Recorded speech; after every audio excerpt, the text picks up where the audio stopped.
Voilà, donc on était sur le foot féminin, on va clore évidemment sur le foot féminin, puis on va parler un peu du troisième niveau, donc le niveau régional, le niveau national vu au travers du prisme du foot féminin, et puis donc le niveau international, et puis je suis désolé, je vais vous conduire dans un pays qui vous a fait beaucoup pleurer, beaucoup souffrir cet été, c'est le Portugal. Je m'en vais, salut. On les chème beaucoup. Alors les amis, est-ce que vous savez comment on appelle la Ligue portugaise déjà ? Il n'y a pas de pognon au Portugal, donc on essaie de faire sponsoriser le championnat portugais par une marque de téléphone. Ouais. Voilà. Et la marque de téléphone, alors attention, on va faire un petit cours de portugais. Le S ne se prononce pas comme en espagnol ou comme en français, mais les Portugais prononcent che. Ouais. Donc la ligue comme s'appelle Ligue Nos, mais le Portugais ne dira pas Liga Nos, il dira Liga Nos. Voilà. Donc c'est la Liga Nos. 16 équipes. Alors j'ai regardé la carte. La carte de ces 16 équipes, je vous la montre, c'est pas très radiophonique, mais vous avez, allez, globalement, tout est au nord, tout est au sud. 60% des équipes qui sont au nord du Portugal et 40% au sud, et plus particulièrement autour de la ville de Lisbonne. Oui. Puisque vous avez Vitória Setúbal, c'est de l'autre côté du Tage. Vous avez Belenenses, c'est un quartier de Lisbonne. Vous avez Benfica, qu'on ne présente pas, c'est un quartier de Lisbonne. Le Sporting Portugal, on ne va pas dire le Sporting de Lisbonne, le Sporting Portugal. Et puis vous avez la ville des Jeux qui s'appelle Estoril. Pour ceux qui sont allés au Portugal, vous connaissez à côté de Cascais et à côté du circuit. Et tout le reste est au nord. Et puis évidemment, quand on pense au nord, on pense à une équipe en particulier, c'est le Football Club de Porto qui a presté les titres, 80 titres, c'est absolument énorme. Ils ont perdu contre le Sporting 2 hier. Oui, ils ont perdu contre le Sporting. Alors ça démarre, tu vois, il y a 3 journées, c'est gentil. Alors je sais ce qu'on reproche au championnat portugais, on voit toujours les mêmes. C'est vrai qu'il n'y a pas beaucoup de comme chez nous, où il n'y a pas que Paris Saint-Germain. Non, qui a perdu contre Monaco. Ouais, tu as quand même, si tu regardes bien, une faculté à se qualifier régulièrement pour les coupes européennes, à y briller. Regarde le nombre de fois que les Portugais ont gagné la Ligue Europa. Moi, je te rappelle quand même que, pour parler de mes propres galons, pour avoir joué au club de l'Escap Ferret, la communauté portugaise est très importante et on a tous joué avec des dizaines de types aussi talentueux les uns que les autres. Hein. Salut Nini, si tu m'écoutes, ils ont du ballon les cons, il n'y a pas de problème. Kevin, le foot portugais, qu'est-ce qu'il en pense ? Mais moi, je vais peut-être te décevoir, mais j'ai eu un traumatisme depuis juillet. Mais est-ce que tu as continué à publier mes articles malgré tout ? Tu connaissais mes origines, tu as eu du mal, non ? C'était la finale, tu as eu du pot. Ça aurait été un 16e de finale, tu étais tricard. Je pense que à partir de maintenant, il faut que tu prennes un pseudo. Non, moi, pour dire vrai, je suis plutôt football espagnol.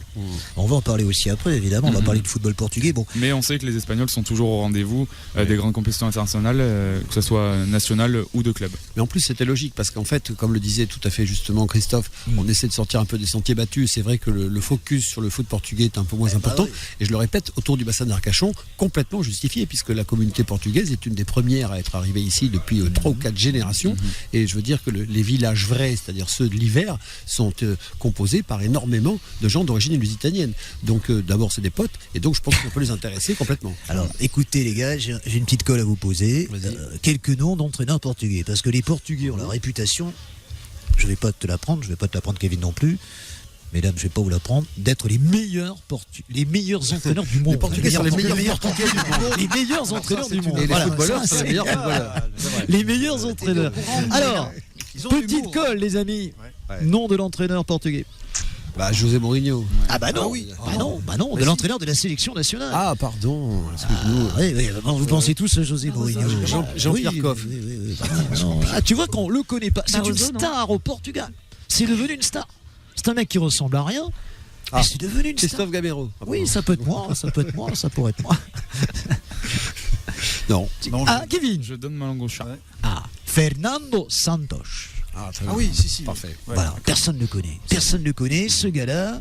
Bon, en même temps, c'est un peu genre le Dupont. Et oui, alors évidemment, c'est tout le contraire de Mourinho. Mourinho, c'est le beau mec. C'est le gendre idéal. Et Fernando Santos, il ressemble à rien. Tous les opposent. Et pourtant, il y en a un qui est champion d'Europe avec son pays, avec la sélection, et l'autre qui a jamais dirigé la sélection portugaise. Alors, pour le moment. Je vais quand même aussi vous poser une deuxième colle. Un nom d'entraîneur portugais qui joue dans le championnat de Ligue 1. En France. Tu veux dire Jardim ? Oui. Le prénom ? Leonardo. Ah, putain, t'as bossé là un petit peu là, non? Leonardo Alors, Jardim. moi, tu sais bien Bon. qu'entre, je veux dire, la revue de la France catholique et l'équipe. Alors, il a entraîné un club grec. Allez, lequel? Moi, Avant c'est de le venir à chasseur- Monaco. Si c'est pas dans le chasseur français, je peux pas. Leonardo Jardim, il a entraîné un club grec avant de venir à Monaco. Lequel? Olympiakos. Exact. Le Nicosia Exact. Yagas Bravo. FC. Bravo, Olympiakos. Alors, on termine avec les entraîneurs portugais. Celui-là, il a un nom emblématique. Je vais vous dire ceux qui l'entraînent. Il a entraîné les deux clubs de Lisbonne, pourtant complètement rivaux. Benfica et actuellement, il entraîne le Sporting Portugal. De qui s'agit-il? Nom emblématique. C'est pas DSK. Ah, il a une gueule. Tu as toujours l'impression qu'il a mis son brush, c'est ça qu'il a fait son brush impeccable et tout. Vous l'avez jamais vu à la télé? Non. Écoutez, Bon, Jack Lang. il est protégé par les. Je vais vous mettre sur la voie. Il est protégé par les cieux. Il s'appelle. Il s'appelle, je sais pas moi, Caprice des dieux. Eh non, il s'appelle Jésus. Jésus, Georges Jésus. Ah, oui. Et oui, parce que mon grand-père s'appelait comme ça. Jesus. Les Espagnols disent Jesus, mais les Espagnols, les Portugais, Jésus. Et il s'appelle Georges Jésus. Et je peux vous dire que c'est un mec qui très bientôt entraînera un grand club européen. Bah oui, parce que pour l'instant, c'est un peu un chemin de croix. Une dernière chose aussi. Une dernière chose. Le Benfica. Combien d'adeptos? Parce que les Espagnols disent les socios. Ouais. Et les Portugais disent les adeptos. Combien d'adeptos dans le monde? Ah, Voilà, tu veux dire, une pas petite- que dans le stade. C'est-à-dire des gens qui ont pris leur 100 carte. 000. Plus que ça. 100 000. Non. T'as 600 000 adeptes. C'est le premier club de sociaux au monde. Plus que Benfica. Barcelone. C'est plus que Barcelone. C'est impressionnant. Est-ce que tu connais les socios de Strasbourg? C'est impressionnant. Alors je vais te faire une petite anecdote, mon ami Hervé. Ouais. Tu sais que j'ai de la famille portugaise Ah qui a bon deux restos à Bordeaux. On va pas leur faire de pub. Il y avait un resto quand même qui n'existe plus qui s'appelait Iberico. Et à côté d'Iberico, Ouais. t'avais Il a fait la un Liga gars Velue. qui avait monté una casa do Benfica, c'est-à-dire un club de supporters de Benfica. Ouais. Et j'ai eu la chance de voir la grande star portugaise avant Cristiano Ronaldo qui était venu inaugurer cette casa do Benfica. Alors de qui je parle là? Eusebio ou pas? Exactement. Eusebio. Eusebio. Voilà, Je là, l'ai vu Ça nous parle. en chair et en os il y a 15 ans. Il était venu Ouais. inaugurer la casa do T'es Benfica. pas tout jeune, alors. Eh non, Putain. eh non.